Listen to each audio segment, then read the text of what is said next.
So இந்த சீரீஸோட story வந்து நெதர்லாந்தோட capital சிட்டியான Amsterdam அங்கே உள்ள டி வேலன் அப்படின்ற மெடிவல் சிட்டி சென்டர்.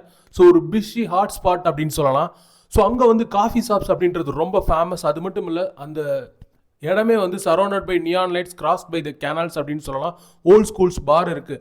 பட் அங்கே வந்து ப்ராஸ்டியூஷன் அப்படின்றது லீகல், பட் கேனபிஸ் அப்படின்றது illegal. Possession up to 5 grams for personal use அப்படின்றது டீக்ரிமினலைஸ் ஆக்கப்பட்டிருக்கு, அதாவது லீகல் தான்.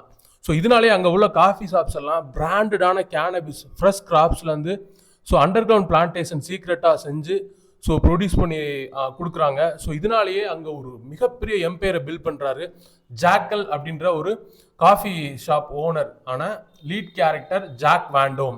ஸோ ஜாக் வாண்டோம் ஒரு பாப்புலர் டிவி ஷோவில் ஆங்கரிங் பண்ணக்கூடிய மார்லின் காஃப்மேனோட சீக்ரெட் அஃபேரில் இருக்கார். ஸோ இதை இவரோட ஒய்ஃப் பெட்டி கண்டுபிடிச்சிடறாங்க. ஸோ இதனால் இவங்க 2 பேருக்கும் கிரியேட் ஆகக்கூடிய அந்த கான்ஃப்ளிக்ட்னால ஸோ இவர் அந்த நார்காட்டிக்ஸில் பண்ணக்கூடிய அந்த ஸ்கேம்ஸ், இவரை பற்றின சீக்ரெட்ஸ் எல்லாம் ஒரு விசில் ப்ளோவராக மாதிரி அந்த எம்பையரே கொலாப்ஸ் பண்ணி அந்த ஜாக்கல் அப்படின்ற அந்த ஃப்ரான்ச்சைஸில் உள்ள எல்லா ஷாப்ஸையுமே ஸோ நம்மளோட ஆக்கிக்கணும் அப்படின்னு பிளான் பண்ணுறாங்க. ஸோ இதுக்கடுத்து என்னென்ன மாதிரியான சம்பவங்கள் நடந்துச்சு அப்படின்றதான் இந்த சீரீஸோட மொத்த ஸ்டோரி லைனே. ஸோ இதில் ஃபஸ்ட்டு பாசிட்டிவ் சினிமாட்டோகிராஃபி தான். அந்த ஆம்ஸ்டர்டாமில் உள்ள அந்த ரிச்சும் கலர்ஃபுல்லாகவும் அந்த டி வேலன் ஸ்ட்ரீட்டை வந்து ஒரு கிளாமர் அண்ட் கிரிட்டாக கொடுத்துருந்தாங்க. ஸோ அப்புறம் அந்த கேனபிஸ் கல்டிவேஷன் அண்டர் கிரவுண்டில் அதுவுமே வந்து ஒரு ரிச் க்ரீனிஸாக காமிச்சிருந்தாங்க. ஸோ யூஸ் பண்ண ஷார்ட்ஸ், வைட் ஆங்கிள்ஸ் எல்லாமே நல்லா இருந்தது. சீக்வன்ஸை பொறுத்தளவு மெலோட்ராமா சீக்வன்ஸ் எல்லாம் ரொம்ப ட்ராகாக இருந்தது, ஸ்லோ பேசிங்கில் கொடுத்துருந்தாங்க.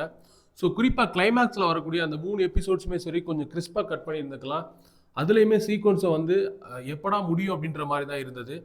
ஸோ 100% ப்ரெடிக்டபிளான ஸ்டோரி தான். சின்ன சின்ன சர்ப்ரைஸ் தான் இருக்கும், பெரிய லெவலில் இம்பேக்டபிள் அப்படின்ற ஒரு விஷயம் இதில் கிடையாது.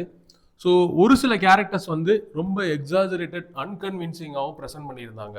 ஸோ இதெல்லாம் தான் இதில் உள்ள பிரச்சனை. சரி, ஒட்டுமொத்தத்தில் ஒரு டீசெண்டான ஒரு சீரீஸ் தான். தேங்க்ஸ் ஃபார் வாட்சிங். Subscribe our channel.